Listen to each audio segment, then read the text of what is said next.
During the first week of President Trump's second term, he pitched a campaign promise: no tax on tips. This is what he said at a rally in Vegas on January 25th. Take a listen. But we're going to get it for you. No tax on tips. No tax on tips.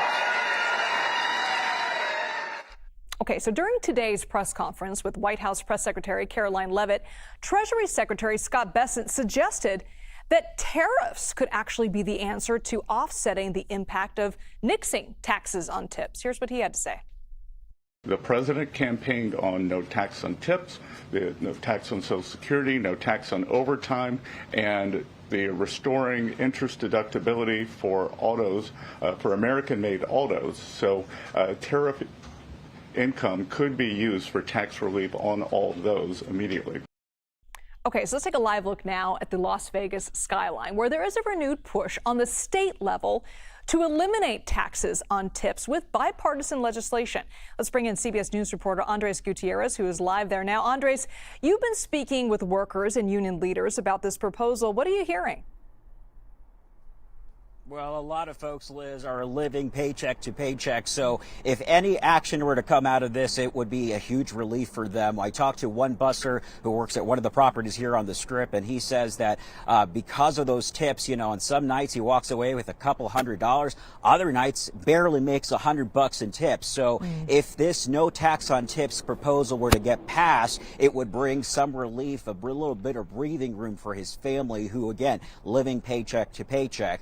We ended up getting a statement from the White House. Additionally, from what you heard there at the press briefing this morning, Caroline Leavitt sending this to me, saying that the president is working closely with Congress to get this done, and hopefully Democrats will use some common sense for once and support these popular policies. Obviously, the president did tout this on the campaign trail, and he hasn't signed any executive action or orders to get this done because he wants this to be a permanent solution. I also spoke with the head of the culinary union here, and here's what he told me about this issue.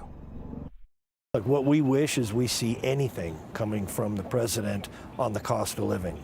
We see nothing on that so far, except a disruption in the economy. I mean, we've got the fact that, you know, international travel is down up to 15%. That's going to affect our folks. We'll be facing layoffs if this disaster keeps going forward. So what we want is action on the economy and protect the economy and move forward with the cost of living for working class voters. And look, the taxes on tips was a specific promise that he targeted Nevada and made big promises, and they haven't come through. So we think Horsford is the right person to drive this bill.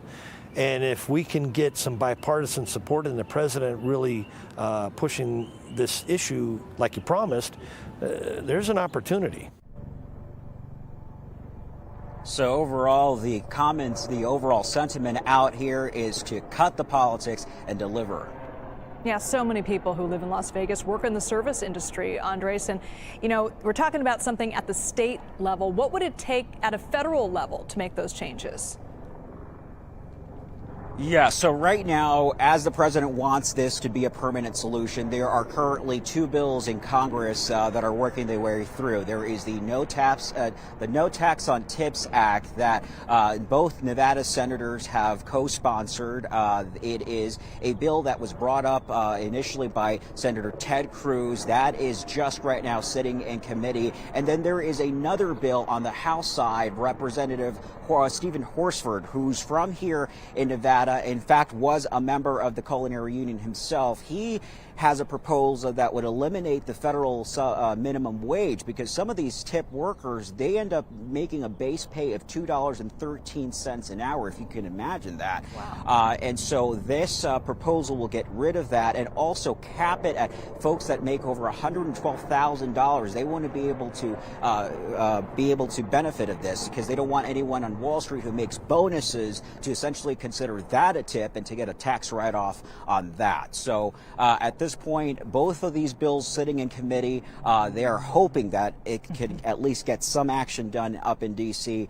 So it could bring some relief to the folks out here in Las Vegas and across the country who are, again, relying on these tips. All right, we'll be watching. Andres Gutierrez live for us in Vegas. Thank you so much, Andres.